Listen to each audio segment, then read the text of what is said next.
اللهم إني أسألك علما نافعا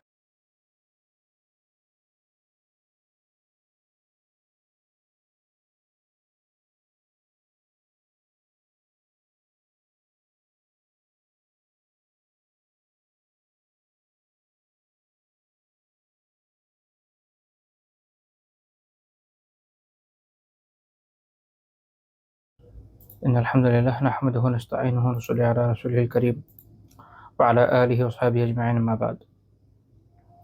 আমরা আলোচনা করছিলাম পেছনের দেশগুলোতে যে আম, বিপদগ্রস্ত ব্যক্তিদের সাথে রাসূলুল্লাহ সাল্লাল্লাহু আলাইহি ওয়াসাল্লামের আচরণ কেমন ছিল এবং এই বিষয়ক যে সুন্নাহ সেগুলো আমরা আলহামদুলিল্লাহ শেখার চেষ্টা করেছিলাম। আল্লাহ তাআলার মেহেরবানিতে ইতোমধ্যে আমরা সব মিলিয়ে 18টি পয়েন্টে আলোচনা করেছি। আজকে আমাদের পরবর্তী পয়েন্ট 19 নম্বর পয়েন্ট থেকে শুরু করব।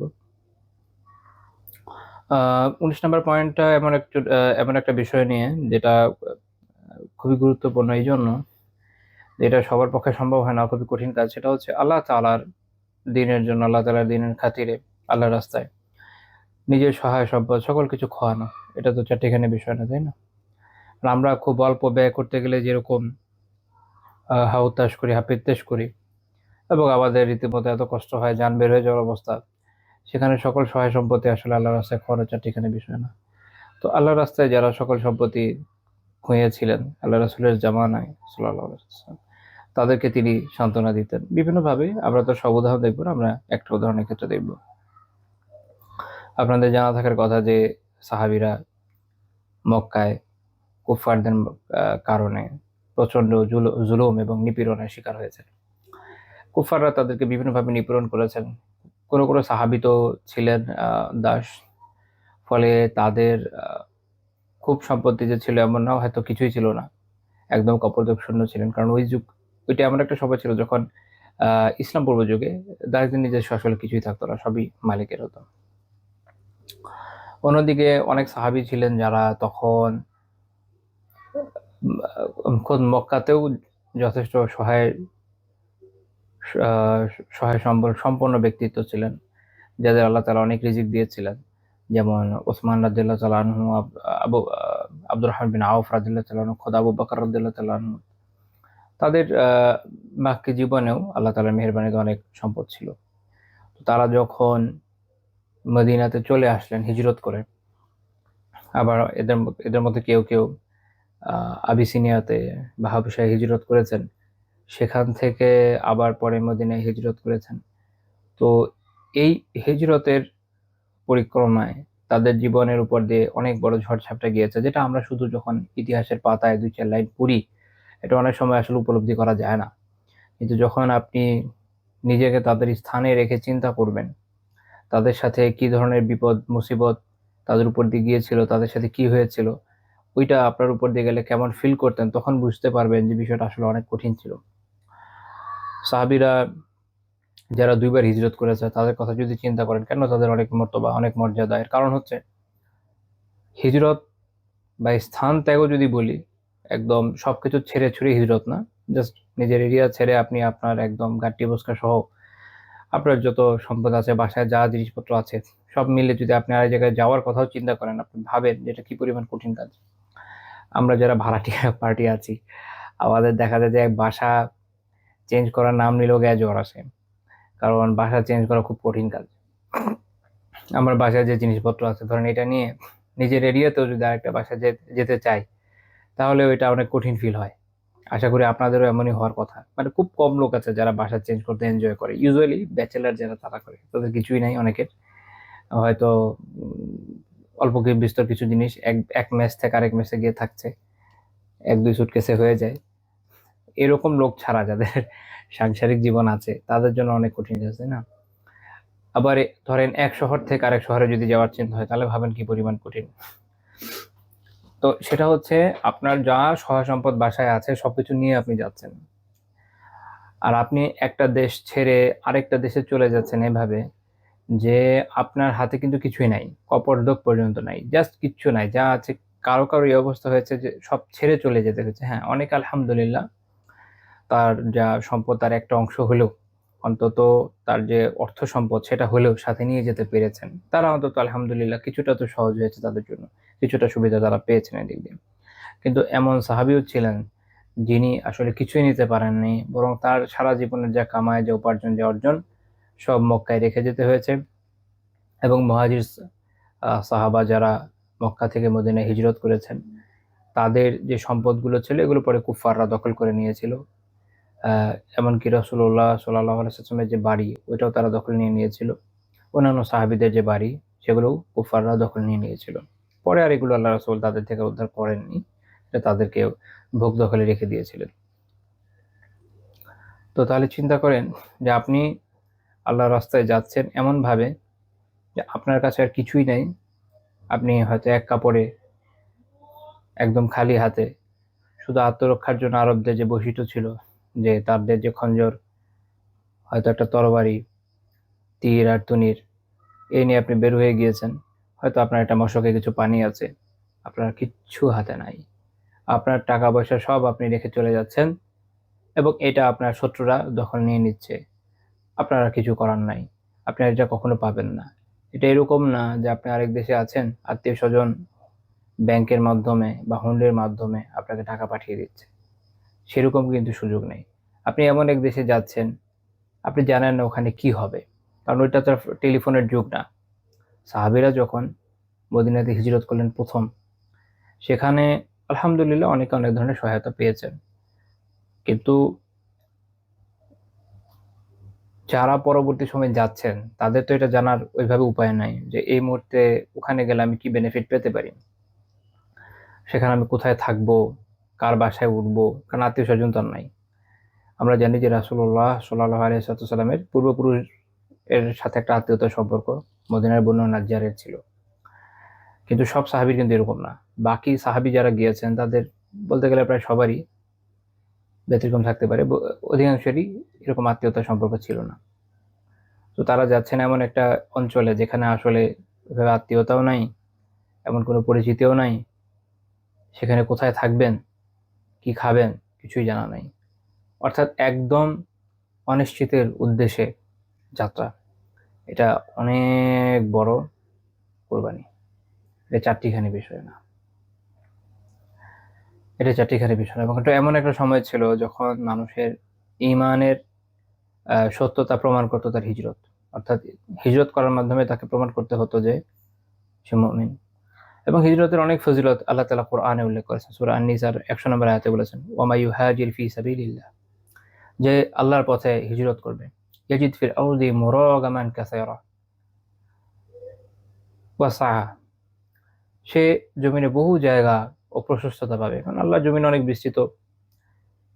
যে অঞ্চলে আপনি দিন পালন করতে পারছেন না, দিন পালন করা আপনার জন্য কঠিন হয়ে যাচ্ছে, আপনাকে হারামে বাধ্য করা হচ্ছে, কুফরে শিরকে বা বিদআতে বাধ্য করা হচ্ছে, আপনি ওখানে নিজের দিনকে চর্চা করতে পারছেন না, সেখান থেকে যখন আপনি হিজরত করবেন, আপনি দেখবেন যে আল্লাহর জমিটা আসলে অনেক প্রশস্ত। এবং আল্লাহ তাআলা চাইলে এই বিশাল জমিনের যে কোনো জায়গায় আপনাকে থাকার ব্যবস্থা করে দিতে পারেন। আল্লাহ তাআলার ক্ষমতার ঊর্ধ্বে কোনো কিছুই না এগুলা। কিন্তু এটা হচ্ছে থিওরি।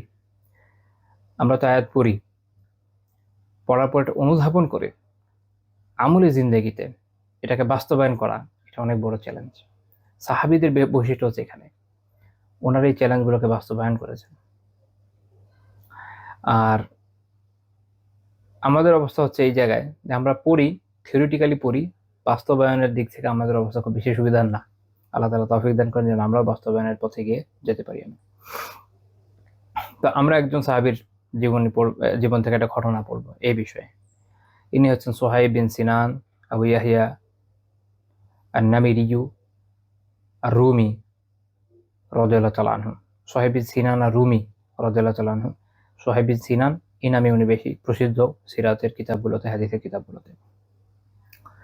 উনি নাবির বিন কাসিদের ব্যক্তিত্ব এই গোত্রের। উনি মূলত হিজাজি ছিলেন, জাজিরার লোক ছিলেন।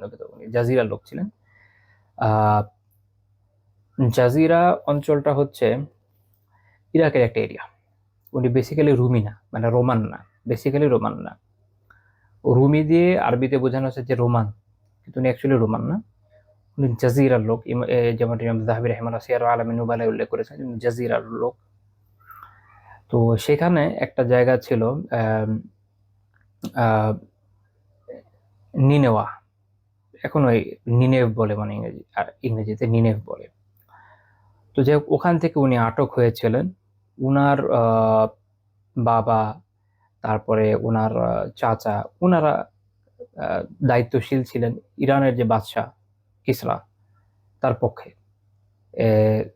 মুসিল বলে একটা শহর আছে, মুসল, এখন বলে মুসল। তো সেখানে ওনারা দায়িত্বশীল ব্যক্তিত্ব ছিলেন তাদের পক্ষ থেকে। তো ওখানে ওই কোনো এক যুদ্ধের মধ্যে, অথবা কেউ কেউ বলে যে উনি নিজেই যুদ্ধের মধ্যে থেকে চলে এসেছিলেন, আল্লাহ আলাম।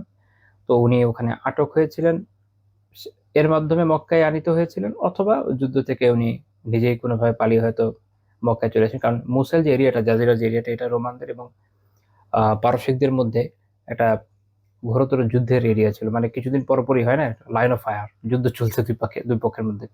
তো এই এরিয়ার মধ্যে ছিলেন। তো উনি ওই নিনেওয়া থেকে উনি আটক হয়েছিলেন, এবং রোমে উনি কিছুকাল ছিলেন। রোম বলতে Roman area, actually Roman territory, অথবা দক্ষিণ তুরস্কের একটা এরিয়া আছে যেটাকে মুসলিমরা রুম বলতো, ওই এরিয়াতে উনি ছিলেন কিছুকাল, এই জন্য ওনাকে রুমি বলা হয়। উনি এমনি রোমান না, অনেকে যেটা মনে করেন রোমান, উনি রোমান না, উনি জাতিগতভাবে রোমান না।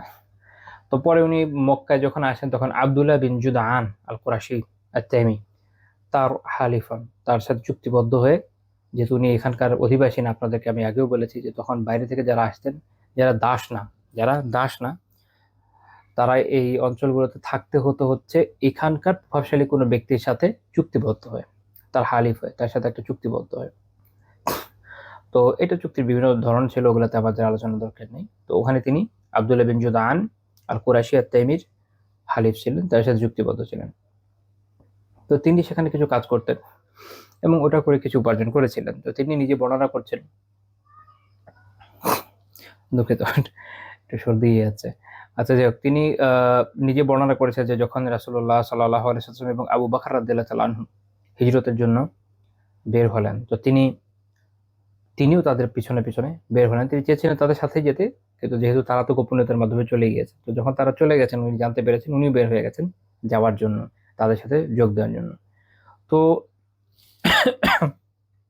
কিছু দূর যাওয়ার পরে ওনাকে কুরাইশের কিছু যুবক, তারা তাকে বাধা দেন যেন উনি যেতে না পারেন। এবং সিরাতের কিতাবগুলোতে বিস্তারিত বর্ণনা আছে, আমি ওখান থেকে আনছি না। আমি যেখান থেকে বর্ণনা করছি এটা হচ্ছে ইমাম হাকিম রাহিমাহুল্লাহ কিতাব আল মুস্তাদরাক আলা সহিহাইন থেকে। সিরাতের কিতাবগুলোতে এরকম বর্ণনা আছে অনেকটা বিভিন্ন জায়গায় যে তোমার কিছুই ছিল না, তুমি কবর দর্শন অবস্থা এখানে এসেছো, এখন আমাদের এখান থেকে উপার্জন করে এখান থেকে পালিয়ে যাচ্ছে, এরকম কিছু ডায়লগ, কিছু সংলাপের আলাপ আলোচনা সিরাতের কিতাবগুলোতে পাওয়া যায়। আর আমি যে বর্ণনাটা বলছি এখানে এভাবে আছে যে যখন তারা তাকে বাধা দিল, এবং উনি খুব ভালো তীরন্দাজ ছিলেন, উনিও তীর নিক্ষেপ করেছিলেন। সিরাতের কিতাবগুলোতে এভাবে বর্ণনা আছে যে উনি তাদেরকে হুমকি দিয়েছেন যে আমি যদি তীর নিক্ষেপ করতে থাকি, তোমরা তো আসলে কেউ না কেউ ঘায়েল হবাই, তোমরা জানো যে আমার তীর সাধারণত মিস হয় না। তো ইমাম হাকিম রাহিমাহুল্লাহর বর্ণনা এটুকু নেই, এখানে যেটা যেভাবে আছে যে উনি তাদেরকে বললেন সহজ কথা যে উনি চাচ্ছিলেন যে আর সংঘাত না বাড়িয়ে এদেরকে যদি কোনোভাবে রাজি করে এখান থেকে চলে যাওয়া যায়, তো এটা বেশি উত্তম। তো তিনি তখন বললেন, হাল্লাকুম আন উতিয়াকুম আওয়াকিয়া মিন যাহাব, আমি যদি তোমাদেরকে কিছু উকিয়া, স্বর্ণ দিই, তাহলে কি তোমরা আমার রাস্তা করে দিবে, ছেড়ে দিবে পথ? উকিয়া হচ্ছে এটা একটা হিসাব পদ্ধতি, আর আরবদের হিসাব পদ্ধতি। উকিয়া একটা একটা হিসাব পদ্ধতি। এটার আহ এটার এটা হচ্ছে আউকিয়ার বহু বচন। এখন আউকিয়া দিয়ে আসলে কত, যদি গ্রামে আমরা হিসাব করি কত হয়, এটা একটা গুরুত্বপূর্ণ বিষয়। এই যে মেকদার বা পরিমাপগুলো, ইসলামী বিভিন্ন পরিমাপগুলো আছে, এগুলো অনেক ক্ষেত্রে একদম অ্যাকুরেট মেজার করা একটু কঠিন হয়ে যায়, কারণ আগেকার দিনের মেজারমেন্ট আমাদের সাথে একটু ডিফারেন্ট। তো এই জন্য এটার পরিমাপটি একটু মতভেদ আছে। যেমন মুজাম্মুল গাজিল ফুকাহা এবং ওনারা বলছেন যে এক আউকিয়া দিয়ে বোঝানো হয় হচ্ছে 119.04 গ্রাম, 119.04 গ্রাম। আর ডক্টর নাজমুদ্দিন কুর্দি, ওনার মত হচ্ছে 118.8 গ্রাম। আর ডক্টর খারুফ উনি এটাকে 3 ভাগে ভাগ করেছেন। সবগুলো আমাদের জন্য প্রয়োজনীয় না, একটা প্রয়োজনীয়, সেটা হচ্ছে যদি সোনার ওজন হয় তাহলে 1 উকিয়া দিয়ে বোঝানো হয় হচ্ছে 29.75 গ্রাম, আর যদি রূপার হয় তাহলে 119 গ্রাম, অর্থাৎ জিনিস থেকে জিনিসে ভ্যারি করে, আল্লাহ আলাম। কিন্তু এখানে উনি বহু বচন বলেছেন, তো গ্রামে হিসাব করলে একদম খারাপ না, বেশ ভালো ভালো একটা অ্যামাউন্ট, তাই না?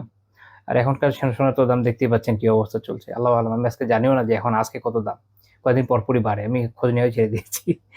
আচ্ছা, তো যাই হোক, তো তখন তারা এবং উনি আরেকটা তাদেরকে একটা জিনিস জানালেন যে এক জায়গায় গেলে সেখানে একটা ভিত করলে ওখানে পাওয়া যাবে এই সোনাগুলা, আর এক নারীর কাছে 2টা হার আছে, ওটা উনি নিয়ে নিতে বললেন। যখন তিনি তাদেরকে এটা দিয়ে দিলেন, অর্থাৎ এটা ওনার সারা জীবনের কামাই, উনি তো এখানকার কোনো ধনী ব্যবসায়ী নন, ওনার মোটামুটি যা কামাই ছিল এই পরিমাণ সোনা এবং এই যে হার, উনি বলে দিলেন যে কোথায় গেলে পাওয়া যাবে। তো তিনি বর্ণনা করছেন যে আমি রাসূলুল্লাহ সাল্লাল্লাহু আলাইহি ওয়াসাল্লাম কুবা থেকে, আল্লাহ রাসূল প্রথমে তো কুবাতে ছিলেন, এখান থেকে মদিনার মূল সিটিতে গেছেন।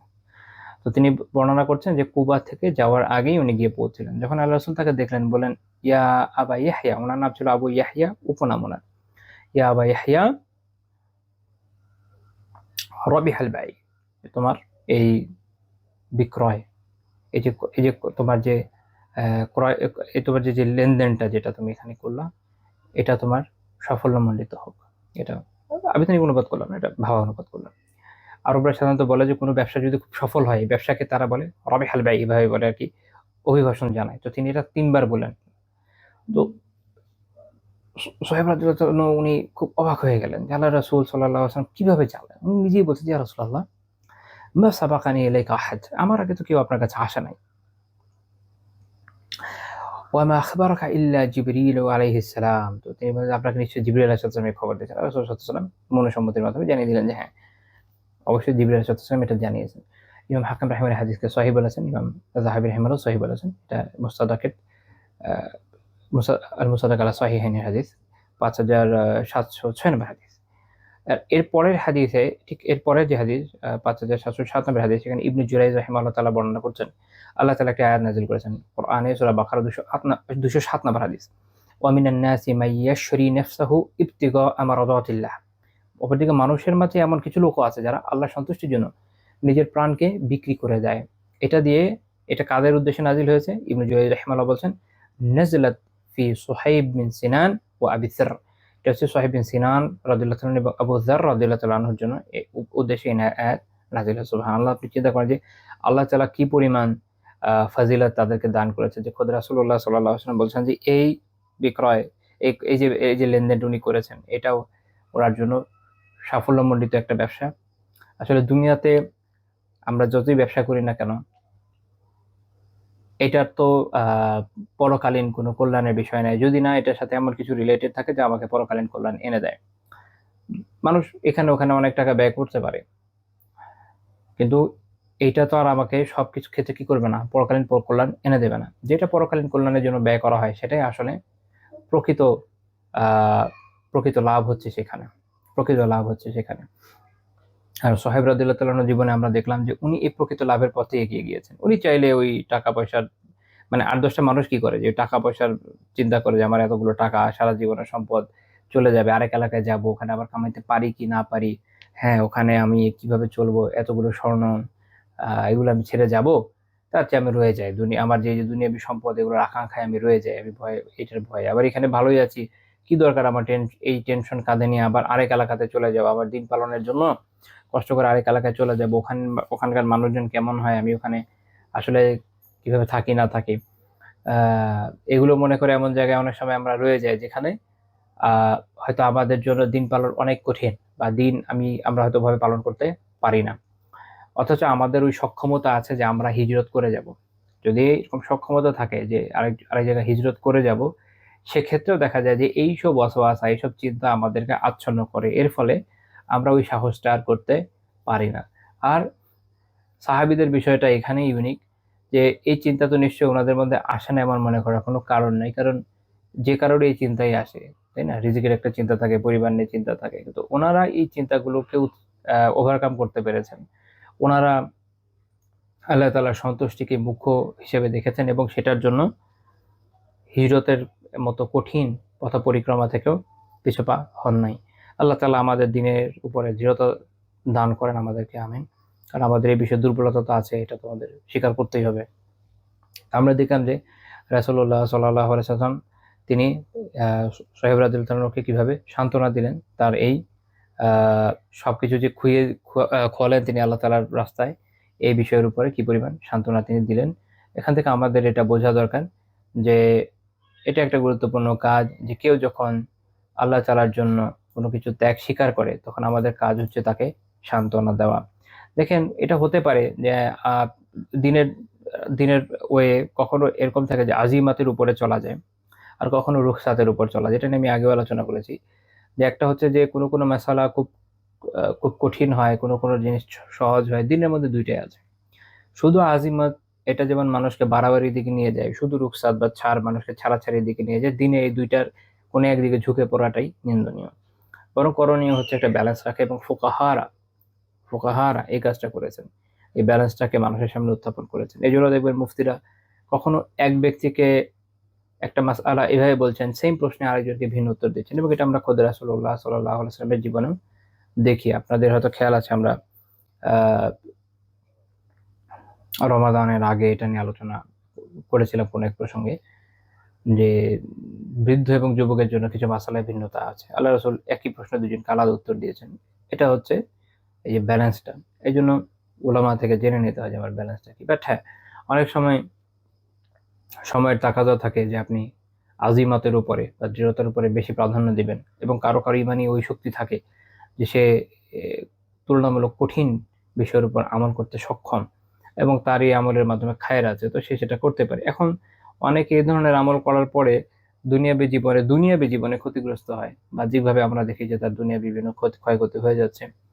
এখন সে তো আসলে আল্লাহ তাআলাকে সন্তুষ্ট করতে গিয়ে এই ক্ষতির সম্মুখীন হয়েছে। আমাদের এটা কাজ না যে আমরা, হতে পারে আমি বা আপনি, আমরা তার সাথে দ্বিমত রাখলাম, আমরা মনে করলাম যে এই জায়গাটাতে রুখসাতটাই ভালো ছিল, হতে পারে, এতে কোনো সমস্যা নেই। এখন সে যে কাজটা করেছে সেটা তো কুফর না, সেটা তো শিরক না, সে বিদআত করেনি, সে একটা নেক কাজই করেছে। আমি আপনি যেটাকে রুখসাত হিসেবে মনে করছি এই জায়গাতে এটা উত্তম, তার জায়গায় সে আজিমাতের উপর আমল করে একটু দৃঢ়তার পরিচয় দিয়েছে, এই জন্য দুনিয়াবি সেন্সে সে কষ্ট পেয়েছে বা ক্ষতিগ্রস্ত হয়েছে, কিন্তু আখিরাতে তো আল্লাহ তাআলা তাকে বিপুল প্রতিদান দিতেই পারেন।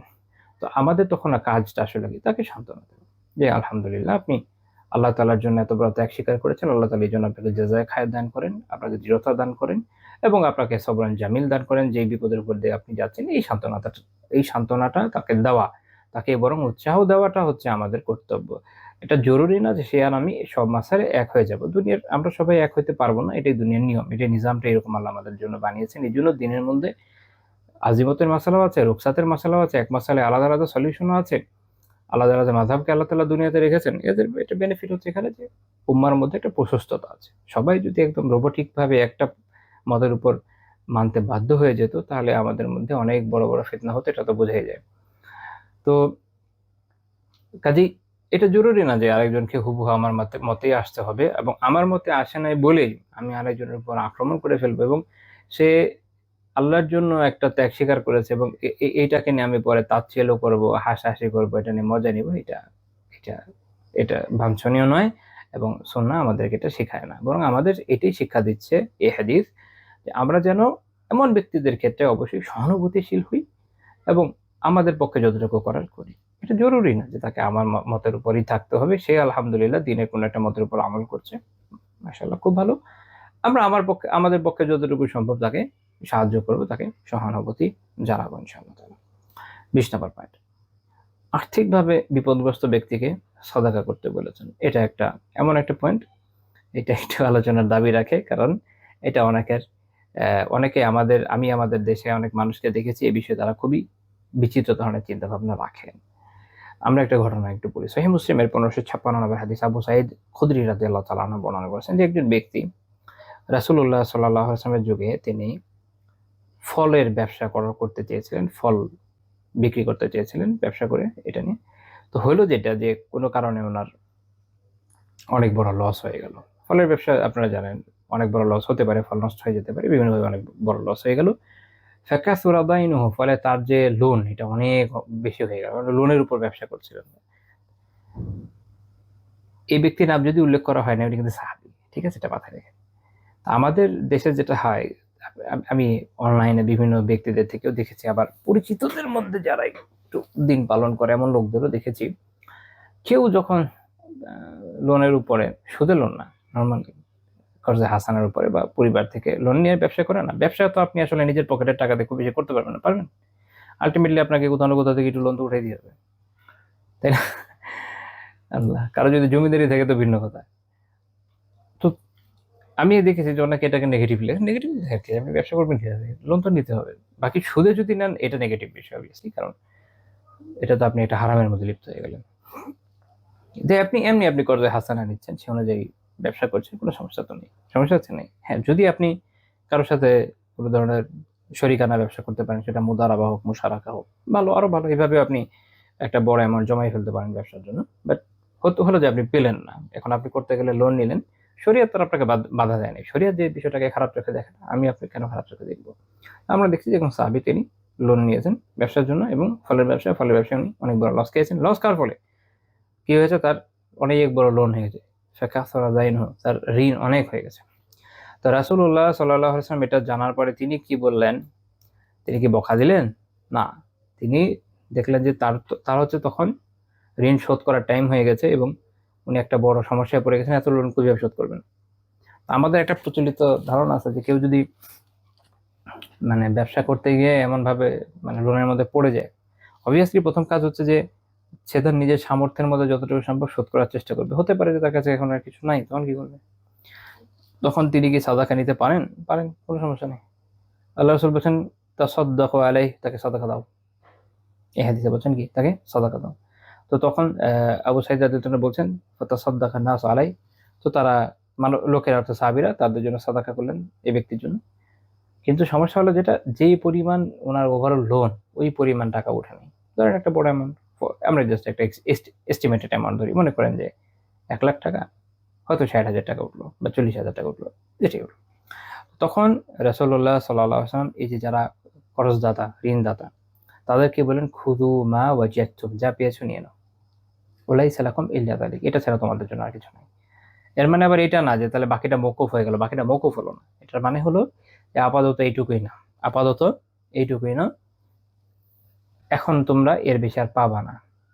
তো এখানে ইসলামের একটা অনেক গুরুত্বপূর্ণ মাসআলা সামনে চলে আসে, সেটা হলো কোনো দেনাদার যদি অসচ্ছল হয় তখন তাকে সময় দিতে হবে, তাকে আটক করা যাবে না, যে বা তাকে প্রেশার ক্রিয়েট করা যাবে না।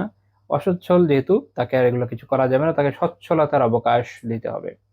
যখন সে সচ্ছল হবে তখন সে এই ঋণটা শোধ করবে, এটা শরীয়তের বিধান। আল্লাহ তাআলা বলছেন, ওয়া ইন কানা যু উসরাতিন ফানাজিরাতুন ইলা মাইসারা, যদি কোনো দেনাদার ব্যক্তি অসচ্ছল হয়, সচ্ছলতা লাভ পর্যন্ত তাকে অবকাশ দিতে হবে। এখন কেউ যদি মনে করে যে তাহলে আমি এটা সাদাকা করে দিই, বেচারা দিতে পারছে না, মাফ করে দিই। সাদাকা মানে জাকাত হিসেবে আদায় না, অনেকে আবার কি করে লোন কাট করে জাকাত দিতে, তাহলে হবে না, এটা নফল সাদাকা হিসেবে দেওয়া যাবে। ওয়া আন তাসাদ্দাকু, আল্লাহ তাআলা পরে বলছেন, ওয়া আন তাসাদ্দাকু, কিন্তু তোমরা যদি এটা সাদাকাই করে দাও, আচ্ছা ঠিক আছে দিতে পারছেন না, দিলাম মাফ করে, সাদাকা হিসেবে থাকুক, খায়রুল লাকুম ইন কুনতুম তা'লামুন, তাহলে এইটাই তোমাদের জন্য অধিকতর শ্রেয়, অধিক ভালো এটাই। তোমরা যদি এটা যদি তোমরা যদি জানো, উপলব্ধি করে, তাহলে না বুঝবা, মানে এটারই ফায়দা বেশি পাওয়ার চেয়ে। যদি সক্ষমতা থাকে দেন মাফ করে, অনেক সওয়াব হবে। আমরা দেখবো ইনশাআল্লাহ কি সওয়াব হয়, তার আগে একটু মাসালাটা ক্লিয়ার করি। তাহলে আমরা বুঝলাম যে শরিয়তের বিধান হলো যে কোনো ঋণ গ্রহীতা যদি অসচ্ছল হয়ে যায়, তাকে এইভাবে চাপ দেওয়া যায় না, বরং যেমন ইমাম বুখারী রাহিমাহুল্লাহ কাশফুল কিনায় বলছেন, হারুমাত মুতালাবাতুহু ওয়াল হাজরু আলাইহি ওয়া মুলাজামাতুহু, বরং এরকম ব্যক্তি, অর্থাৎ যে অক্ষম, ঋণ সাথে আজিজান আন ওয়াফা শাইইম মিন, ঋণের কিছু অংশ শোধ করতে যে অক্ষম, সক্ষমতা নাই তার, এমন ব্যক্তির ক্ষেত্রে তার কাছ থেকে এভাবে বারবার তাগাদা দিয়ে চাওয়া, তাকে আটক করা, যেটা আমাদের দেশের সেকুলার আইনে কি করে, অসহায় মানুষ ভাই, নাই ওর কিছু, বাড়ি নাই, জমি নাই, কিছু বেচে দেবে এই অবস্থা নাই, নিয়েছিল ঋণ, ধরা খেয়ে গেছে, এখন আপনাকে যে এটা শোধ করবে কিছুই নেই তার কাছে, জমিও নাই যে বিক্রি করে দিবে। হ্যাঁ, অথবা দেখা গেল যে হয়তো হতে পারে যে অবন্টিত সম্পত্তি আছে 14 গোষ্ঠীর, ওটা তো আসলে থাকা না থাকার মতো সেমই, আপনি জানেন বাংলাদেশের কি অবস্থা। না বাগিনা না দিলে কোথেকে পাবে, না থাকার মতোই। বা তার এমন কিছুই না যেটা বেচে আপনাকে দিবে, নাই কিছু আপনার কাছে, কি করবে সে বেচারা? তো তখন তাকে এই ঋণের জন্য এইভাবে বারবার জোর জবরদস্তি করা, আটক করা, এটা শরিয়াত হারাম করেছে। কেন হারাম? কারণ আল্লাহ তাআলা কোরআনে এই বিষয়ে বলেছেন যে তাকে সময় দিতে হবে সচ্ছলতার পর্যন্ত। আর এই হাদিসটি এখান থেকে দলিল যে খুতু মা ওয়াজাদতুম, যে তোমরা যা পাও অতটুকু না, ওয়ালাইসা আলাকুম ইল্লা যালিক, এর বাইরে আর কিছু পাবো না তোমরা, তোমাদের জন্য অতটুকু যতটুকু তোমরা পেয়েছো। তো এইখানে হচ্ছে ইসলামের ইনসাফ বনাম আমাদের সেকুলার সমাজ ব্যবস্থার বাস্তবতা। এখন মানুষ বিপদে পড়ে মহাজন থেকে, এখন মহাজনের চেয়ে বড় মহাজন এনজিও, ব্যাংক, এদের থেকে লোন নেয়। তারপর এরা কি করে, এরা এসে দেখে যে না, এদের কাছে শোধ করার কিছু নাই। শোধ করার কিছু না থাকলে তো দেখা যায় যে বাড়ির দরজা খুলে নিয়ে চলে যাবে, আটকে রাখে। আমি একসময় এরকমও দেখেছি, শুনেওছি বিভিন্ন জায়গায়, এমন এমন অশ্লীল ঘটনা শুনেছি ওটা বলার মতো না। আর মোটামুটি শ্লীল ধরনের ঘটনার মধ্যে আছে যে এনজিওর যে অত্যন্ত দুর্গন্ধযুক্ত টয়লেট, তার মধ্যে আটকে রেখে দিয়েছে, বিভিন্ন কাজ করে। তারপর আপনার মামলা দিবে, জেলে পাঠিয়ে দিবে। আর ও বেচারা নাই, ও কি করবে? পয়দা করতে পারবে টাকা? ওর কি ব্যাংক আছে? বাংলাদেশ ব্যাংক আছে যে মনের সুখে টাকা ছাপাবে আর দিবে? নাই তো। তো এই সাধারণ বোধটুকু এদের মধ্যে নাই, মনুষ্যত্ব তো নাই। মনুষ্যত্ব থাকলে তো আর কি সুদের ব্যবসায় আসে না। তো ইসলামের সৌন্দর্য হচ্ছে এখানে যে তাকে অবকাশ দেওয়া হবে। এবং এটা কিভাবে ডিসাইড হবে, কিভাবে? আমাদের সাথে শরিয়া নাই, বাট শরিয়া থাকলে যেটা হয় যে শরিয়া কোর্ট, যেটা শরিয়া কোর্টের মধ্যে কাজীর সামনে মামলাটা যাবে, কাজী ডিসাইড করবে সবকিছু মিলে, না ওরা আসলে দেওয়ার মতো কিছু নাই। কাজী যখন বলবে যে না এর আসলে কিছু নাই, তো কাজী তাকে অবকাশ দিতে হবে যতদিন তার সামর্থ্য না হচ্ছে। যখন হবে দিয়ে দেবে। আর এই সময়ের মধ্যে যদি সে অন্যদের কাছ থেকে নফল সাদাকা আদায় নিতে চায়, যে এখানে এটা শোধ করবে। ইভেন এটা একটা ব্যাপার আছে যে ঋণগ্রস্ত ব্যক্তি সে ফরজ সাদাকা অর্থাৎ জাকাতের হক দেন, কাজে প্রয়োজনে ওটাও করা যাবে। ওইরকম ক্ষেত্রে যখন এই সিচুয়েশনে পড়ে গেছে, ঋণ তার শোধের সামর্থ্য নেই, তখন তার জন্য আবশ্যিক যে সাদাকা অর্থাৎ জাকাত, সেটাও আদায় করা জায়েজ হবে। তো এর মাধ্যমে তার ঋণ শোধ করে দেওয়া যায়। আমাদের দেশে জাকাতের একটা অত্যন্ত বড় মিসম্যানেজমেন্ট আছে। আলহামদুলিল্লাহ, মুসলিম উম্মার অর্থের তো অভাব নাই, দুনিয়াতে মুসলিম উম্মার কিছু বিষয়ের কোনো অভাব নাই। 1 নম্বর হচ্ছে তার জনগোষ্ঠীর অভাব নাই, বিশাল জনগোষ্ঠী। 2 নম্বর হচ্ছে আলহামদুলিল্লাহ তাদের রিজিকের অভাব নাই। পৃথিবীর সবচেয়ে মানে বিপুল পরিমাণ অর্থ সম্পদ যদি হিসাব করেন এই উম্মার ভিতরে আছে, এবং জাকাতের পরিমাণ অনেক বেশি। কিছু স্টাডি এটা আমাদের দেখায় প্রচুর জাকাত আসে। 3 নম্বর হলো রিসোর্স, আলহামদুলিল্লাহ প্রচুর আছে। যেটা নাই সদিচ্ছা নাই, তাদের মধ্যে দৃঢ়তা নাই, তাদের মধ্যে একতা নেই, এবং ওয়েল ম্যানেজমেন্ট নেই। এর ফলে যেটা হয়েছে যে এত বড় রিসোর্স থেকেও আমাদের খুব বেশি কাজে ওইভাবে আসতেছে না। তো আমাদের দেশে যেটা হয় যে জাকাতের অনেক মিসম্যানেজমেন্ট থাকে, মানে একটা দুইটা ক্ষেত্রে মানুষ জাকাত দিতে চায়, আর অনেক অনেক জায়গা আছে যেগুলো জাকাত দেওয়ার মতো জায়গা এবং সরাইভাবে বৈধ জায়গা, এবং মানুষ ওই জায়গাগুলোতে যদি দিত, অনেক দুর্দশাগ্রস্ত ব্যক্তির দুর্দশা দূর হয়ে যেত। তার মধ্যে একটা হচ্ছে এরকম যারা ঋণগ্রস্ত, ঋণ পরিশোধ করতে পারছে না, ওই সামর্থ্যটা তাদের নাই, ওই পরিমাণ আমার তার আর্নিং আসেও না, দিন খেয়ে মানে নিজের পরিবার পরিজনের খরচ, এটা একটা শর্ত, যেটা তার যে ডে টু ডে লাইফের যে খরচ এটা পার করে এরপর সে ঋণ শোধ করতে পারছে না, তখন তাকে এরকম দেওয়া যেতে পারে। কিন্তু দেখা যায় যে মানুষ এগুলো তো করেও না, দেওয়া না। অনেক সময় দেখা যায় যে সে জিজ্ঞেস করতেছে যে এই জাকাতের টাকাটা দেওয়ার জন্য লোক খুঁজে পাচ্ছে না, মানে আশেপাশে খুঁজলে দেখা যাবে না যে পরিচিতের মধ্যে এমন বেচারা আছে, এমন ঋণের মধ্যে পড়ে আছে, কারো বলতে পারছে না, সহ্য করতে পারছে না, তো খোঁজ রাখছে কে? তো যাই হোক, ঋণ এবং এখানে ইসলাম যে গুরুত্বপূর্ণ একটা শিক্ষা আমাদের দিয়েছে যে কাউকে যখন আপনি ঋণ দিচ্ছেন, এখন এই যে আপনি অবকাশ যদি দেন, অবকাশের ফজিলত কত বেশি। আয়াতে যেমন বলছে, আমরা তো আয়াত থেকে দেখলামই। আমি একটা হাদিস বলি, ইমাম আহমদ রাহিমাহুল্লাহ তার মুসনাদে উল্লেখ করেছেন 23,046 নম্বর হাদিস, বুরাইদা রাদিয়াল্লাহু তাআলা আনহু বর্ণনা। তিনি বলছেন যে আমি রাসূলুল্লাহ সাল্লাল্লাহু আলাইহি ওয়াসাল্লামকে বলতে শুনেছি, মান আনযারা মুআসিরা ফালাহু বিকুল্লি ইয়াউমিন মিসলিহি সাদাকা, যে কোনো ঋণগ্রস্তকে অর্থাৎ পাওনাদার যখন দেনাদারকে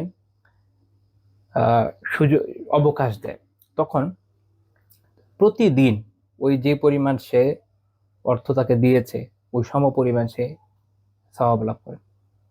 কিসে? সদাকার সওয়াব লাভ করে। সুবহানাল্লাহ, ঋণের ফজিলত দেখেন। তিনি বলছেন সুম্মা সামি'তু, এরপর আমি তাকে আবার বলতে শুনেছি, মান আনজারা মু'সিরা ফালাহু বিকুল্লি ইয়াউমিন মিসলাইহি সাদাকা। আর যে, উনি আবার বলছেন যে আমি আল্লাহ রাসূলকে আবারও বলতে শুনেছি যে যে এরকম কোন ঋণ গ্রহীতাকে, যে মু'সির, যে অসচ্ছল এর অবস্থায় আছে, তাকে অবকাশ দেয়, অর্থাৎ অসচ্ছল অভাবী এরকম ঋণ গ্রহীতাকে অবকাশ দেয়, তাকে প্রত্যেক দিনের জন্য যেটা সে অবকাশ দিচ্ছে যে অর্থের, তার দ্বিগুণ পরিমাণ সওয়াব, সাদাকার সওয়াব দেওয়া হয়, দ্বিগুণ পরিমাণ প্রত্যেক দিনের জন্য। তো তিনি আল্লাহ রাসূলকে জিজ্ঞেস করলেন সাল্লাল্লাহু আলাইহি ওয়াসাল্লাম, ইয়া রাসূলুল্লাহ, আমি আপনাকে বলতে একবার শুনলাম যে এই প্রতিদিনের জন্য একবার সওয়াবের কথা, আরেকবার শুনলাম দুইবারের। উনি ব্যাখ্যা বোঝার চেষ্টা করছেন যে মানে দুটার মধ্যে সমন্বয় কি। তখন আল্লাহ রাসূল বললেন, বিকুল্লি ইয়াউমিন সাদাকাতুন ক্বাবলা আইয়াহিল্লা দাইন। এই যে অবকাশের যে একটা মেয়াদ, যেমন কথার কথা আমি কাউকে ঋণ দিলাম, দিয়ে বললাম যে এটা তো মে মাস, জুনের 1 তারিখে আপনাকে টাকাটা শোধ করতে হবে। তো এই যে একটা অবকাশের যে একটা দিন থাকে, ঋণের যে দিন ধার্য থাকে, তার আগ পর্যন্ত প্রত্যেক দিনের জন্য সমপরিমাণ অর্থের সওয়াব, সাদাকার সওয়াব। ফাইদা হাল্লাদ দাইন ফাআনজারাহু, যখন এই দিন পূর্ণ হয়ে গেল, মেয়াদ পূর্ণ হয়ে গেল, ধরেন ওই জুন চলে আসলো, 1 জুন চলে গেল, এরপরও তাকে আরো অবকাশ দিল কেউ, তখন কি হবে? ফালাহু বিকুল্লি ইয়াউমিন মিসলাইহি সাদাকাতুন, তার প্রত্যেক, এর পরের প্রত্যেক দিনের জন্য যে পরিমাণ সে এই অবকাশ দিচ্ছে লোনের, সেটার জন্য দ্বিগুণ পরিমাণ, প্রত্যেক দিনের জন্য তার দেওয়া অর্থের দ্বিগুণ পরিমাণ সে সওয়াব লাভ করে। সুবহানাল্লাহ, চিন্তা করতে পারেন কি পরিমাণ সওয়াবের ব্যবস্থা করা আছে। এই দুনিয়ার সেন্সে হয়তো আমাদের এই সুশিক্ষার প্র্যাকটিস যারা করবে, তাকে অনেকের মনে হবে যে দে আর দ্য লুজার্স, বাট আমরা জানি আখিরাতে এরাই হচ্ছে প্রকৃত সফলকাম। এদের ব্যবসায় আসলে সফল হবে, এদের ক্রয় বিক্রয় লাভবান হবে। অর্থাৎ আপনি চিন্তা করেন, আপনি একটা লোককে ফর এক্সাম্পল 1 লাখ টাকা লোন দিলেন, আপনি তো নিশ্চয়ই পার ডে 1 লাখ টাকা সাদাকা করবেন না, নিশ্চয়ই আপনি পার ডে 2 লাখ টাকা সাদাকা করবেন না। অথচ সে যদি অভাবী হয়, তাকে যখন আপনি এইভাবে সুযোগ দিবেন, তখন আপনি এইভাবে সওয়াব লাভ করবেন যে প্রতিদিনই 1 লাখ টাকা সওয়াব হচ্ছে। দিন চলে গেছে, সে অবকাশ চাচ্ছে যে আমি তো আসলে পারছি না, আমার পক্ষে খুব টাফ হয়ে যাচ্ছে। তো আপনি বললেন যে আচ্ছা ঠিক আছে, কোনো সমস্যা নেই, আপনাকে আমি মেয়াদ বাড়াই দিই, আরো অবকাশ দিচ্ছি। তখন আপনার সওয়াবও এর দ্বিগুণ হয়ে যাচ্ছে। 1 লাখ দিয়েছেন, 2 লাখ করে সওয়াব পাবেন পার ডে। সুবহানাল্লাহ, চারটিখানি বিষয়। তো ইসলাম এভাবে কম্পেনসেশন দেয় আখিরাত ভিত্তিক। অনেক সময় জিজ্ঞেস করে যে সুদ তো যদি নাই থাকে, মানে একটা মানুষ কেন তার অর্থকে আরেকজনের কাছে লোন হিসেবে দেবে? আমরা বলি আখিরাতের জন্য। আমরা দুনিয়াতে একে অপরকে সাহায্য করার যে সিলসিলা জারি রাখি, এটার মূল বা মুখ্য উদ্দেশ্য হচ্ছে আখিরাত। অর্থাৎ আমরা এর বদলাটা পাবো আখিরাত। দুনিয়াতে আসলে আমাকে কে কত বদলা দিতে পারবে বলেন তো? মনে করেন আমার কাছে আজকে 1 লাখ টাকা আছে, আমি কাউকে ধার দিলাম, তো তাকে আমি সময় দিলাম, 6 মাস পরে সে আমাকে শোধ করবে। 6 মাস পরে সে শোধ করলো, এখন আমি কি 6 মাসের time value of money count করি? ইসলামে কিন্তু এটা কাউন্ট করা যায় না সেকুলারলি। যদি টাইম ভ্যালু অফ মানি আপনি কাউন্টও করেন, এটা কিন্তু ফুল অ্যাকুরেট না, ওটার কিছু ক্রিটিক আছে। তারপরে অর্থাৎ তারপরে হচ্ছে আমি আজকে আসলে এই অর্থটা আমার হাতে থাকলে আমি যেই কাজে ব্যবহার করতে পারতাম, 6 মাস পরে তো নাও করতে পারতে পারি। ফর এক্সাম্পল, আমার এখন এমন একটা জিনিস খুব পছন্দ হলো যেটা এই টাকা আমি কিনতে পারতাম, আমার পকেটে থাকলে আমি এটা কিনে ফেলতাম। বা আমার একটা ইনভেস্টমেন্ট ছিল যেটা অনেক ভালো একটা আইডিয়া ছিল, এদিকে হলো কি, মনে করেন আমি দিলাম একজনকে লোন 1 লাখ টাকা, 15 দিনের মাথায় আমার এমন একটা বিজনেস আইডিয়া আসলো, এমন একটা কাজে আমার ইনভেস্ট করার কথা যেখানে আমার অনেক প্রফিট হবে। আমি যে 1 লাখ টাকা একজনকে সুদে মনে করেন কেউ দিল, সেই সুদে যদি যেই পার্সেন্টে সে দিচ্ছে তার থেকে অনেক ভালো প্রফিট এখান থেকে খুব ইজিলি সে পেয়ে যাবে। বোঝা যাচ্ছে, মনে করেন মাল আজকে কিনবে, 2 দিন পরেই সেল দিয়ে দিবে বাজারে, ভালো একটা প্রফিট চলে যাবে। এখন এই 1 লাখ টাকা সে নিজে আর কোথাও যোগাযোগ করতে পারলো না, এই লস সে কি ওই সুদের হার দিয়ে শোধ করতে পারবে? এরকম বিভিন্ন ভাবে আপনি এটা ক্রিটিক করতে পারেন। মূল কথা হচ্ছে এটাই যে আজকের যে টাকা যতই আপনি যত পার্সেন্ট ধরে দেন না কেন, বহুদিন পরে যেটা আপনি পাবেন, ওই বেনিফিটটা আসলে নাই, যেটা এই সময় আপনি যেটা আসলে হারাচ্ছেন, যে টাকা আপনার হাতে এখন নাই, এটা যে লস, এটা আসলে কখনো পূরণ হয় না। সেকুলার লতে তারা বিভিন্নভাবে, ইকোনমিক্সে তারা বিভিন্ন থিওরি অ্যাপ্লাই করে কোনো না কোনো ভাবে এটা একটা কম্পেনসেশনের চিন্তা করে। মানে আপনি যদি একদম ধরে হিসাব করেন, সবকিছুরই কিছু না কিছু স্ক্রুটিনি করতে পারবেন। তো ইসলাম এটার পারফেক্ট সমাধান দিয়েছে যে এটা আসলে দুনিয়াতে কখনো অর্থ সম্পদের এই ক্ষতিটা পূরণ হওয়া সম্ভব না, এটা সম্ভব শুধুমাত্র আখিরাতে।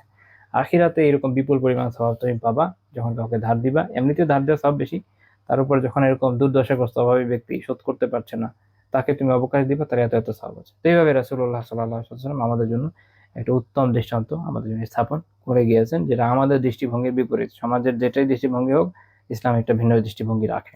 তো সেই যে হাদিসটা মুসনাদ আহমদ থেকে বললাম, এটা সনদ আল্লামা শোয়েবান রাহিমাহুল্লাহ তাআলা বলছে, যেটা ইমাম মুসলিম রাহিমাহুল্লাহ তাআলা শর্ত অনুযায়ী সহিহ। 21 নম্বর পয়েন্ট। তো তিনি এরকম বিপদগ্রস্ত ব্যক্তিদেরকে বিভিন্ন সুসংবাদ শুনিয়ে তাদের বিপদকে সহনীয় করতেন। জাবির বিন আব্দুল্লাহ রাদিয়াল্লাহু তাআলা আনহু বর্ণনা, জাবির রাদিয়াল্লাহু তাআলা আনহুর বাবা জিহাদে শহীদ হয়ে যান। তো একদিন রাসূলুল্লাহ সাল্লাল্লাহু আলাইহি ওয়াসাল্লামের সাথে ওনার দেখা হলো। তো আল্লাহ রাসূল বললেন যে, ইয়া জাবির মা লি আরাকা মুনকাসিরা, যে জাবির তোমাকে যে একদম পুরা ভগ্ন দেখছি। হ্যাঁ, মানুষ যখন অনেক দুঃখ কষ্টে থাকে, চেহারার মধ্যে ফুটে ওঠে যে অনেক দুঃখে আছে, ভেঙে পড়ছে, এরকম মানে পরে পরে ভেঙে পড়ছে এরকম মনে হচ্ছে দেখে। তো তিনি বলেন যে, ইয়া রাসূলুল্লাহ, আমার বাবা শহীদ হয়ে গেছে। কত টাকা ইয়ালা ওয়া দাইনা, তিনি একটা বড় পরিবার রেখে গেছেন এবং ঋণও রেখে গেছেন। তো মুহাদ্দিসিনরা যখন ব্যাখ্যা করেছেন, ওনারা বলছেন যে অর্থাৎ একটা হচ্ছে যে জাবির রাদিয়াল্লাহু আনহুর বোন ছিল অনেকগুলো, তাদের বিয়ের ব্যাপার ছিল। আবার আরেকটা বিষয় হচ্ছে যে একটা বড় লোনও উনি রেখে গিয়েছেন। তো স্বাভাবিক যে এটা শোধ করা একটা খুব টেনশনের বিষয়। তো উনি তো খুব চিন্তায় আছেন, এই জন্য উনি ভেঙে পড়েছেন। একদিক দিয়ে বাবা বাবা শহীদ হয়েছেন, এটা তো খুব ভালো সংবাদ, কিন্তু এরপরে দুনিয়াবি যে একটা আহ, বিভিন্ন কাঠিন্যের ভিতর দিয়ে উনি যাচ্ছেন, এটা নিয়ে উনি একটু ভগ্নহৃদয় হয়, কারণ উনি ছোটও ছিলেন তুলনামূলক। তো রাসূলুল্লাহ সাল্লাল্লাহু আলাইহি ওয়াসাল্লাম বললেন যে, আফালা উবাশশিরুকা বিমা লাকিয়াল্লাহু বিহি আবাক, এর মধ্যে আমি কি তোমাকে সেই সুসংবাদ দেব না যে আল্লাহ তাআলা তোমার বাবার সাথে কিভাবে সাক্ষাৎ করেছেন? তো তিনি বলেন, হ্যাঁ রাসূল, অবশ্যই দিবেন। রাসূলুল্লাহ সাল্লাল্লাহু আলাইহি ওয়াসাল্লাম বললেন যে, মা কাল্লামা আল্লাহু আহাদা কাত্তু ইল্লা মিন ওয়ারাই হিজাব, আল্লাহ তাআলা কারোর সাথে কোনো পর্দার অন্তরাল ব্যতীত কথা বলেন না। এখানে উনি উল্লেখ করছেন মূলত সূরা আশ-শূরার 51 নম্বর আয়াত। দেখেন হাদিসের ভিতরে এইভাবে আয়াতগুলো তাফসীর চলে আসে। আল্লাহ তাআলা কি বলেছেন সূরা আশ-শূরায়, ওয়া মা কানা লিবাশারিন আন ইউকাল্লিমাহু আল্লাহু ইল্লা ওয়াহইয়া আও মিন ওয়ারাই হিজাব, আল্লাহ তাআলা কোনো মানুষের সাথে ওয়াহী অথবা পর্দার অন্তরাল ব্যতীত কথা বলেন না। তো এখানে এটাও খেয়াল রাখতে হবে, এটা হচ্ছে মুকাইয়াতুন বিদ-দুনিয়া, দুনিয়ার সাথে সম্পৃক্ত বিষয়। আখিরাত এর বাইরে যখন কিয়ামতের দিন আসবে, জান্নাতীদের সাথে যখন আল্লাহ তাআলা কথা বলবেন, আল্লাহ তাআলা তখন সরাসরি কথা বলবেন। তো আল্লাহ রাসূল বলছেন, ওয়া আহইয়া আবাকা কাল্লামাহু কিফাহা, আল্লাহ তাআলা তোমার বাবাকে জীবিত করেছেন। এখন উনি তো শহীদ হয়েছেন, আমরা জানি যে শহীদরা তো জীবিতই থাকে। তো এটার ব্যাখ্যা করতে গিয়ে মুহাদ্দিসিনরা বলছেন যে শহীদদেরকে তো একটা পাখির ভিতর রাখা হয়, তো সেটা হচ্ছে একটা জীবনদান আর কি। তারপর আল্লাহ তাআলা তাকে সরাসরি কোনো ধরনের হিজাব, কোনো ধরনের আবরণ ব্যতীত সরাসরি তার সাথে কথা বলেছেন, ইয়া আবদি জামান্না আলাইয়া উতিকা, যে আমার বান্দা তুমি আমার কাছে চাও, আমি তোমাকে দেব। আল্লাহ তাআলা তার প্রতি এত সন্তুষ্ট যে তাকে এটা বলেছে। এটা হচ্ছে অন্যান্য শুহাদাদের উপরে বিশেষভাবে জাবের রাদিয়াল্লাহু তাআলা আনহুর বাবার ফজিলত। তো তিনি কি বলেছেন? তিনি বলেছেন, ইয়া রাব্বি, আমার রব, ইহয়িনি ফাউকতালা ফিকা সানিয়া, হে আমার রব, আমাকে আবার জীবন দেন দুনিয়ায়, যেন আমি আপনার রাস্তায় আরেকবার শহীদ হয়ে যেতে পারি। শাহাদাতের এরকম মর্যাদা যে পায় সে বুঝে, আর যারা পায় না তাদের অনেকে ভয়ে আগে থেকে আত্মরা হয়ে থাকে। আল্লাহ রাসূল বলেছেন, ক্বালা রাব্বু আযজা ওয়া জাল, আল্লাহ আযজা ওয়া জাল বলেন, ইন্নাহু ক্বাদ সাবাকা মিন্নি আন্নাহুম ইলাইহা লা ইরজাউন, এটা আমার থেকে আগেই এইটা আমি নির্ধারণ করে রেখেছি আমি, যে দুনিয়া থেকে একবার কেউ চলে আসলে আরেকবার ওখানে যেতে পারবে না। তো এই ঘটনার উপর বেস করে এই আয়াত নাযিল হয়েছিল যে, ওয়ালা তাহসাবান্নাল্লাযীনা কুতিলু ফী সাবিলিল্লাহি আমওয়াতা, যারা আল্লাহ তাআলার রাস্তায় শহীদ হয় তাদেরকে তোমরা মৃত মনে করো না। সূরা আলে ইমরান 169 নম্বর আয়াত। এই হাদিস ইমাম তিরমিজি রাহিমাহুল্লাহ করেছেন সুনানের 3010 নম্বর হাদিস, উনি বলেছেন হাসান গরীব। তো এখানে একটা খুব ইন্টারেস্টিং বিষয় যে জাবের রাদিয়াল্লাহু তাআলা আনহু তার নিজের দুঃখ দুর্দশার কথা বলছেন। রাসূলুল্লাহ সাল্লাল্লাহু আলাইহি ওয়াসাল্লাম একদম ভিন্ন অ্যাঙ্গেলে এটার একটা জবাব দিয়েছেন। এটাকে আরবিতে বালাগাতে একটা বিষয় আছে, এটাকে বলে আল উসলুবুল হাকিম। এটা একটা পদ্ধতি প্রশ্নের জবাব দেওয়ার, অর্থাৎ যে প্রশ্নটা আপনি করছেন এটা প্রশ্ন হিসেবে অত পারফেক্টলি হয়নি, এর থেকে একটা ডিফারেন্ট উত্তর দেওয়া হবে যেটা আপনাকে এর থেকে বেশি স্যাটিসফাইড করবে, এবং হয়তো আপনার প্রশ্নটা পরিপূর্ণ হয়নি, তার থেকে উত্তমভাবে তার উত্তর চলে আসবে, এবং এমন একটা দিকে আপনার দৃষ্টিকে আকর্ষণ করা হবে যে ওইটার থেকে এটা বেশি গুরুত্বপূর্ণ। আসলে কোরআনে বিভিন্ন জায়গায় দেখবেন যে আল্লাহ তাআলা কুফফারদের বিভিন্ন প্রশ্নের উত্তর দিচ্ছেন যে তারা এই বলেছে, তারপর আল্লাহ তাআলা এমন একটা প্রশ্ন উল্লেখ করছে আপনাদের মনে হবে এইটার জায়গায় এইটা উত্তর কেন, এরকম আপনারা অনেক সময় অনুবাদ করলে দেখবেন। এগুলো ম্যাক্সিমাম হচ্ছে আল উসলুবুল হাকিম থেকে হয়েছে। এখন যাদের বালাগাত শাস্ত্রের সাথে এগুলো পরিচয় নেই তাদের পক্ষে বোঝা একটু কঠিন। তো মনে রাখবেন যে আরবরা কিন্তু এগুলা, বা কুরাইশদেরা ওই সময় এটা নিয়ে আপত্তি করেনি, কারণ তাদের ভাষা তো তারা জানে উত্তরটা কিভাবে আসছে। এটা আপত্তি পরবর্তী সময় ওরিয়েন্টালিস্টদের মাথায় আসছে, যেহেতু আরবি বোঝে নাই। তো যাই হোক, তো ইমাম আত-তিবি রাহিমাহুল্লাহ ব্যাখ্যা করেছেন এভাবে, যেটা আসলে উসলুবুল হাকিম। কারণ উনি দুনিয়ার বিষয়গুলো নিয়ে, পরিবার কিভাবে চলবে, এগুলো নিয়ে, কিভাবে ঋণ পরিশোধ হবে, এগুলো নিয়ে খুব চিন্তায় ছিলেন। তো রাসূলুল্লাহ সাল্লাল্লাহু আলাইহি ওয়াসাল্লাম জানিয়ে দিচ্ছেন যে আসলে আল্লাহ তাআলা তার মাধ্যমে এটা জানিয়ে দিচ্ছেন যে আসলে এটা তো আল্লাহ রাসূলের সাল্লাল্লাহু আলাইহি ওয়াসাল্লাম তার বারাকায় এটা এমনি হয়ে যাবে, ব্যবস্থা হয়ে যাবে এটা। এবং আমরা পরবর্তীতে বিভিন্ন ঘটনায় জানি, জাবির রাদিয়াল্লাহু তাআলা, আপনাদের খেয়াল আছে কিনা আমি এর আগে আলোচনা করেছি সাহাবীদের কিভাবে কেয়ার নিতেন সেই আলোচনায়, যে জাবির রাদিয়াল্লাহু তাআলার উটকে তিনি কিনে নিয়েছিলেন, এভাবে তাকে একটা ভালো অ্যামাউন্টের আর্থিক সাহায্য করেছেন, এরকম বিভিন্নভাবে আসলে আল্লাহ রাসূল সাল্লাল্লাহু আলাইহি ওয়াসাল্লামের মাধ্যমে হয়ে গেছে, সাহায্য হয়ে গেছে। বরং তাকে এই সুসংবাদ দেওয়া আছে যে দেখো এগুলোর থেকে অনেক বড় বিষয় তুমি পেয়েছো, তোমার বাবা এত মর্যাদা পেয়েছেন সুবহানাল্লাহ, যে তিনি কোনো এমন ভাবে আল্লাহ তাআলা তার সাথে কথা বলেছেন যে তার মাঝখানে কোনো পর্দাও ছিল না, বা অন্য কোনো বাণীবাহকের মাধ্যমে এরকম না, সরাসরি কথা বলেছে। কত বড় একটা মর্যাদা। তবে আমরা দেখি যে রাসূলুল্লাহ সাল্লাল্লাহু আলাইহি ওয়াসাল্লাম বিভিন্ন সুসংবাদ শুনে তার বিপক্ষে সহনীয় করে দিয়েছেন, যাতে তার মন প্রশান্ত হয়ে যায়। তো এখান থেকে আমাদের বোঝার বিষয় আছে যে যারা অনেক সময় মানুষ বিপদে পড়ে, আমরা তাদের ব্যাপারে জানি, তো আমরা আমাদের কাজ হচ্ছে তাদেরকে যথাসম্ভব সান্ত্বনা দেওয়া সঠিক পন্থায়, কারণ মানুষের মন মেজাজ বোঝা দরকার। রাসূলুল্লাহ সাল্লাল্লাহু আলাইহি ওয়াসাল্লামের জীবনী থেকে আপনারা একটা জিনিস টের পাবেন যে উনি মানুষের অবস্থান খুব ভালো বুঝতেন, যে কোন মানুষটাকে আসলে কোন ধরনের সান্ত্বনা দিলে কাজে আসবে এটা তিনি খুব ভালো বুঝতেন। এরকম আসলে তেমন দেখাই যায় না যে তিনি এমন তরিকাতে সান্ত্বনা দিচ্ছেন যে যেটা আসলে যে নিচ্ছে তার জন্য মানা কষ্ট করেছে, এমন হচ্ছে না। কারণ হচ্ছে তিনি জানেন, আল্লাহ তাআলা তাকে ওই এলমটা দিয়েছিলেন যে কাকে আসলে কিভাবে সান্ত্বনা দেওয়া দরকার, কার সাথে কিভাবে ডিল করা উচিত। এই বোধটার আমাদের একটা অভাব আছে। দেখা যাচ্ছে আগে থেকে চিনি না জানি না আমরা সান্ত্বনা দিতে গিয়ে অনেক সময় ভজগট করে ফেলি, ওরকম জায়গায় চুপ থাকাই বড় সান্ত্বনা। বোঝা দরকার যেখানে যেটা বলা উচিত ওই অনুযায়ী বলাটাও একটা খুব বড় বিষয়, ওটাও আমরা সুন্নাহ থেকে আসলে শিখি, সঠিক জায়গায় সঠিক কথা। তো এই হাদিস আরেকটা বিষয় আমাদের শিক্ষা দেয়, সেটা হচ্ছে একটা আকীদার বিষয়, যে আল্লাহ তাআলা বান্দার সাথে কথা বলেন, আল্লাহ তাআলার কালাম, আল্লাহ তাআলার যে কথা, আল্লাহ তাআলার যে কালামের অস্তিত্ব আছে, এটা একটা গুরুত্বপূর্ণ বিষয়। কারণ অনেকে মনে করে যে আল্লাহ তাআলার কালামের অস্তিত্ব নেই, এরকম একটা বিভ্রান্ত চিন্তাধারা আছে। যারা মনে করে যে আল্লাহ তাআলা নিজে সত্তাগতভাবেই বলেন, কোরআনকে তারা মনে করে যেটা হচ্ছে আল্লাহ তাআলার তরফ থেকে এসেছে, কিন্তু এটা আসলে আল্লাহ তাআলার সরাসরি কোনো কালাম নাই, ধরনের কথাও বলে মানুষ। কিন্তু এটা বেঠিক আকীদা। ইসলামের আকীদা এটাই যে আল্লাহ তাআলা কালাম করেন, আল্লাহ তাআলা কথা বলেন। ইমাম ইবনুল কাইয়্যিম রাহিমাহুল্লাহ তাআলা আস-সাওয়াইকুল মুরসালায় বলছেন, وقد دل القرآن وصريح السنة والمعقول وكلام السلف على أن الله سبحانه يتكلم بمشيئته, যে এটা কোরআন, সুস্পষ্ট হাদিস, আমাদের আকল, সালাফের কথা, সবকিছু এটা প্রমাণ করে যে আল্লাহ তাআলা তার ইচ্ছা মতো কথা বলেন। كما دل على أن كلامه صفة قائمة بذاته, যেটা যেভাবে এটাও বোঝা যায় যে আল্লাহ তাআলার যে কালাম, আল্লাহ তাআলার যে কথা, এটা আল্লাহ তাআলার সত্তার সাথে সম্পর্কিত একটা সিফাত, ওয়াহিয়া সিফাতু যাতিন ওয়া ফি'ল, এটা আল্লাহ তাআলার জাত এবং ফি'ল, ক্রিয়ার সাথে সম্পৃক্ত সিফাতও বটে। যেমন আল্লাহ তাআলা কোরআনে সূরা নাহলে বলছেন ৪০ নম্বর আয়াতে, ইন্নামা কাওলুনা লিশাই ইযা আরাদনাহু আন নাকুলা লাহু কুন ফায়াকুন। আল্লাহ বলছেন যে যখন তিনি কোনো কিছু ঘটাতে চান, তিনি কোনো কিছু হোক এটা তিনি চান, তখন তিনি কি করেন, বলেন যে হোক, হয়ে যায়। আল্লাহ তাআলা বলেন। এছাড়া পুরো কোরআন আল্লাহ তাআলার কালাম, আল্লাহ তাআলারই কালাম, মানে আল্লাহ তাআলার তরফ থেকে এসেছে বলে শুধু আল্লাহর কালাম না, আল্লাহ তাআলারই কালাম। এটা হচ্ছে বিশুদ্ধ আকীদা। তো আমরা এখানে এই বিষয়টা সম্পর্কে জানলাম যে বিপদগ্রস্ত ব্যক্তির সাথে এই সম্পর্কটা আমাদের রাখা উচিত, যে তাদেরকে আমরা সুসংবাদ শুনিয়ে তাদের মানসিক কষ্টকে দূর করার চেষ্টা করব।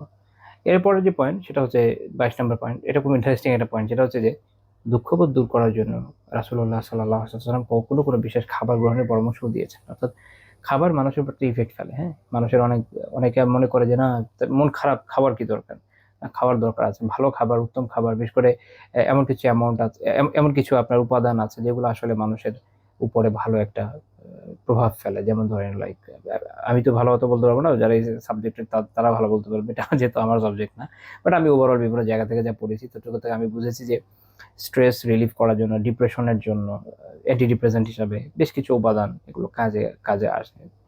বিভিন্ন নিউট্রিশন কাজে আসে, লাইক ম্যাগনেসিয়াম, ভিটামিন বি, আরো কি কি কাজে আসে। তো স্বাভাবিক যে আপনি যখন এগুলো খাবেন, এটা একটা প্রভাব তো আপনার উপরে যাবে। তো আমরা এরকম একটা খাবারের ব্যাপারে দেখে হচ্ছে তেলবিনা, তেলবিনা খাওয়ার ব্যাপারটা পরামর্শ আছে। যে যেমন আয়েশা রাদিয়াল্লাহু তাআলার ব্যাপারে সহিহ বুখারীর বর্ণনা 5417 নম্বর হাদিস, যে তার পরিবারের কোনো ব্যক্তি মারা গেলে, মহিলা সে একবার ঘটনা আর কি, মহিলারা জড়ো হলো, তারপরে দেখা গেল যে সবাই চলে গেল, শুধু পরিবারের লোক ঘনিষ্ঠ যারা তারা রয়ে গেল। তো তখন উনি তাদের জন্য তালবিনা বানানোর পাক করতে বললেন সবার জন্য, এবং তারপর সারিদ বানানো, আচ্ছা সারিদ একটা খাবার, তালবিনা ব্যাখ্যা করবো আমি ইনশাল্লাহ বিশেষভাবে। তো তারপর সারিদ বানানো, সারিদটা হলো কি, যে মাংসের যে সুরাইটা তৈরি করে তার মধ্যে রুটির ছোট ছোট টুকরা ঢেলে দেয়, এটা হলো সারিদ। তো এটা এবং তালবিনা মিলে তাদেরকে খেতে বলা হলো। রাসূলুল্লাহ তিনি তখন রাসূলুল্লাহ সাল্লাল্লাহু আলাইহি ওয়াসাল্লাম থেকে হাদিস বর্ণনা করেন, তিনি বলেন যে আমি আল্লাহ রাসূলকে এটা বলতে শুনেছি, আত-তালবিনাতু মাজাম্মাতুন লিফুয়াদিল মারিদ তাযহাবু বিবাদিল হুজুন। আমি আল্লাহ রাসূলকে বলতে শুনেছি যে তেলবিনা রুগ্ন ব্যক্তির হৃদয়ে প্রশান্তি আনে এবং তার কিছু শোক কষ্টকে দূর করে দেয়। মনে রাখতে হবে, বিবাদিল হুজুন বলেছেন আল্লাহ রাসূল, সব দূর করতে বলেন নাই। এখন যারা তালমিনার বিজনেস করেন, ওনাদের আমি বিভিন্ন জনেরকে অনেক সময় লেখা টেখা দেখেছি, তাতে মনে হচ্ছে দুনিয়ার সব দুঃখ দূর হয়ে যাবে, এরকম না। হাদিসটা একটু ভালো করে দেখলে বোঝা যায় কিছু কিছু ক্ষেত্রে কিছু কিছু দুঃখ কষ্ট দূর করবে। এক হচ্ছে যে আপনি অনেক কষ্ট নিয়ে খালি পেটে বসে থাকলে আপনার আরো খারাপই লাগবে, আপনি ভেঙে পড়বেন, মানসিক কষ্টের সাথে শারীরিক কষ্ট যুক্ত হবে। তো স্বাভাবিকভাবে আপনি যখন ভালো খাবার খাবেন, ওইটার আপনার তো কিছু উপকার দিবেই, তাই না? আর 2 নম্বর বিষয় হচ্ছে এটা, যে এই ধরনের খাবারে কিছু বেনিফিট পাওয়া যায়। আমি খুঁজে টুজে কিছু সোর্স দেখেছি, যেমন ধরেন journal of science and journal of the science of food and agriculture, তারা 2019-এর একটা তাদের একটা লেখা আছে, সেখানে তারা করেছে, এটা কনফার্ম করেছিল যে আচ্ছা, এটাকে একটু বোঝা দরকার, তালবিনা বানাই কি দিয়ে। তালবিনাতে মূলত থাকে হচ্ছে বার্লি, জব। তো জব এখনকার হিসাবে যদি আমরা একটু হিসাব করি, মূলত প্রিপারেশনটা হলো জবকে পিষে এটা দুধের মধ্যে পাকানো হয়, তারপরে এটার মধ্যে মধু মিষ্টি করতে মধু মিশানো হয়, আবার অনেক সময় মিশানো হয় না, মধু মিশালে মিষ্টি হবে, এটা হচ্ছে তালবিনা। এখনকার সময় যেমন ধরেন আপনি 1-2 চা চামচ নিলেন জব, কিছু পানি, অল্প একটু পানি দিলেন, এরকম করে এটা একটা পরিচ বানাতে হয়, এটা একটু ঘন করতে হয়, আর আপনি আরো বেশি দেন, ডাজন্ট ম্যাটার। মূল কথা হচ্ছে যে জব দিয়ে ওটাকে একটু ভালো করে করে গাঢ় করতে হয়, সাথে যদি দুধ মিশিয়ে বা পানিও মিশানো যায়, দুধ মিশালেন মনে করেন আরো ভালো হবে, দেখবেন ঘন হয়ে গেছে, পরিচের মতো হয়ে গেছে। তো এটার মধ্যে আপনি একটু দিয়ে দিলেন, মধু ঢেলে দিলেন মিষ্টি করার জন্য। আবার অনেকে খেজুর দেয়, তারপরে বাদাম দেয়, এগুলো দিয়ে এটাকে একটু টেস্টি বানানোর চেষ্টা করে, এটা হলো তালবিনা। আয়েশা রাদিয়াল্লাহু থেকে আরেকটা বর্ণনা আছে যাতে বোঝা যায় তালবিনা খেতে সবচেয়ে যে টেস্টি হবে এটা জরুরি না। কারণ এক রেওয়ায়েতে আছে, উনি বলেছেন যেটা আমি ভাবার্থটা বলি, যেটা খেতে যদিও সুস্বাদু না, কষ্টকর, কিন্তু এটার উপকারী আর কি, স্বাস্থ্যগত। তো যাই হোক, তো এটাতে আমরা দেখছি জব আছে না, বার্লি আছে। তো এই জন্য বার্লির যে উপকারিতা, ওটা দেখলে আপনি বুঝবেন যেটা কিছু উপকারিতা অবভিয়াসলি সাইন্টিফিক্যালি বোঝা যায়। যেমন ওই যে একটা বলছিলাম যে journal of the science of food and agriculture, ওদের একটা আর্টিকেল এরকম বলছিল, যেটা হার্টের ক্ষেত্রে, ডায়াবেটিক ম্যানেজমেন্টের ক্ষেত্রে ভালো একটা উপকার আনে। তারপর আমি আরো কিছু জায়গায় আরো কিছু পেয়েছি, যেমন ধরেন ইনসুলিন সেন্সিটিভিটিতে কিছু কাজ করে, স্ট্রেস ডিপ্রেশন কমানোর ক্ষেত্রে কিছু কাজ করে, এরকম কিছু বর্ণনা আমি বিভিন্ন জায়গায় দেখেছি। অর্থাৎ এটার নিউট্রিশনের ক্ষেত্রে, ওয়েট ম্যানেজমেন্টে, স্কিনে, বোন হেলথের ক্ষেত্রে, মাসল স্ট্রেংথের ক্ষেত্রে, ইমিউন সিস্টেম ঠিক করার ক্ষেত্রে, ব্লাড সুগার কন্ট্রোলের ক্ষেত্রে, ডায়াবেটিস ম্যানেজমেন্টের ক্ষেত্রে, এরকম বিভিন্ন জায়গায় আমি অনেকগুলো লেখা করেছি। কিন্তু এগুলা খুব যে জরুরি আমাদের জন্য এরকম না। আমরা দেখছি যে হাদিসে এই বিষয়টা উপকারিতার কথা আছে, ওকে খা, ইনশাল্লাহ কিছু না কিছু বেনিফিট পাবেনি। মুখ্য কথা হচ্ছে এখানে যে খাদ্য গ্রহণের মাধ্যমে মানুষের অনেকের মন একটু শান্ত হয়, অনেকে আছেন খেতে ভালোবাসেন, দেখলেন যে আপনার খেতে গিয়ে ভালো লাগলো খেয়ে, হ্যাঁ, তখন একটু খান। আরেকটা বিষয় হচ্ছে যে যেটা শুরুতে বলেছিলাম যে অনেকের এরকম হয় যে সুখে এত বিষণ্ণ খাবার দাবার ছেড়ে দিয়েছে, ফলে মানসিক কষ্টের সাথে সাথে শারীরিক কষ্ট শুরু হয়ে গেছে। তো রাসূলুল্লাহ সাল্লাল্লাহু আলাইহি ওয়াসাল্লাম ওই সময়কার খাবার হিসাবে এটার কথা বলেছেন, যেটা খেলে যেটা হবে যে তোমার কিছু দুঃখ কষ্ট তো দূর হবে, যে হাদিস থেকে আমরা দেখলাম। তো এক তো এটাও হতে পারে যেটা যে হেলথ বেনিফিট গুলো আছে জবের, দেখেন জবের মধ্যে কিছু ভালো হেলথ বেনিফিট আছে, দুধে আছে, তারপরে মধুর মধ্যে আছে, আপনি যদি এটার মধ্যে খেজুর মিশাতে পারেন তাতেও কিছু আছে। তো সব মিলে এটা তো একটা ভালো হেলথ বেনিফিট আছে, এটা আমরা ইজিলি বুঝি। বাকি আমি যে কিছু কিছু কথা বলেছি এগুলো কিছু কিছু জিনিস আমি বিভিন্ন জায়গা থেকে খুঁজে পেয়েছি। তো জরুরি না যে ওটা একদম সবগুলো অ্যাকুরেট হতে হবে, এটা জরুরি না। আমরা এমনিতেও ইন্ডিভিজুয়ালি বুঝি, এগুলো প্রত্যেকটা বিষয়ে আলাদা আলাদা কিছু বেনিফিট অবভিয়াসলি আছে। তা আপনি ওটা কিছু না কিছু ইনশাল্লাহ পাবেন যদি খান।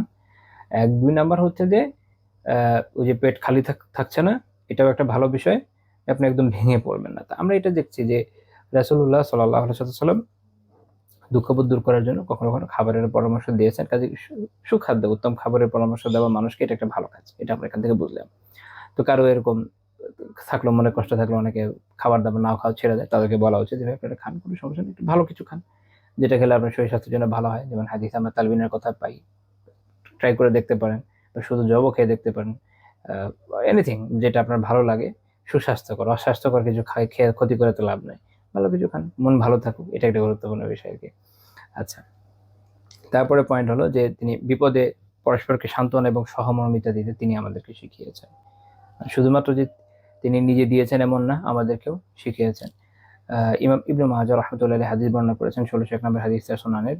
রাসূলুল্লাহ সাল্লাল্লাহু আলাইহি ওয়াসাল্লাম বলেছেন, মা মিন মুমিনিন ইউআজ্জি আখাহু বিমুসিবা, যখন কোনো মুমিন তার ভাইকে তার মুসিবতে সান্ত্বনা দেয়, ইল্লা কাসাহু আল্লাহু সুবহানাহু মিন হুলালিল কারামা ইয়াউমাল কিয়ামাহ, যে আল্লাহ তাআলা তখন তাকে কিয়ামতের দিন সম্মানের পোশাক পরাবেন। সুবহানাল্লাহ। অর্থাৎ যেমন ইমাম সিন্দি রাহিমাহুল্লাহ তাআলা হাশিয়াতুস সিন্দিতে আলোচনা করেছেন, ইউআজ্জি আখাহু ইয়ানি ইয়ামুরুহু বিসবরি আলাইহা বিনাহবি আযামাল্লাহু আজরাক, অর্থাৎ তাকে সান্ত্বনা দিবে, যেমন তাকে সবরের কথা বলবে, বা যেমন এরকম বলবে যে আল্লাহ তাআলা তোমাকে অনেক প্রতিদান দিক, এরকম সান্ত্বনা দেবে সুন্দর সুন্দর কথা দিয়ে, দিনের কথা বলে। তখন আল্লাহ তাআলা তাকে কিয়ামতের দিন সম্মানের পোশাক পরাবেন। এটা একটা অর্থ হতে এটা হইতে পারে যেটা বিশেষ এক ধরনের পোশাক, যেটা দেখে মানুষ বুঝবে যেটা সে সম্মানিত, অথবা যারা সম্মানিত ব্যক্তি তাদের যে পোশাক কিয়ামতের দিন থাকবে সেটা তাকে পরানো হবে, যে কোনো একটা হতে পারে, আল্লাহু আলাম। তো তাহলে কত বড় বেনিফিট, তাই না? যে আমরা যে কাউকে সান্ত্বনা দিব তার বিপদে, এটাতেও আল্লাহ তাআলা আমাদের জন্য এরকম ফাজিলাতের ব্যবস্থা রেখেছেন যে এর মাধ্যমে আমরা কিয়ামতে সম্মানিত হবো। সুবহানাল্লাহ। আমরা আসলে আমাদের নিজেদের স্বার্থে বড় বড় দিনই কাজ করতে বাধ্য হয়ে যাই তাই না?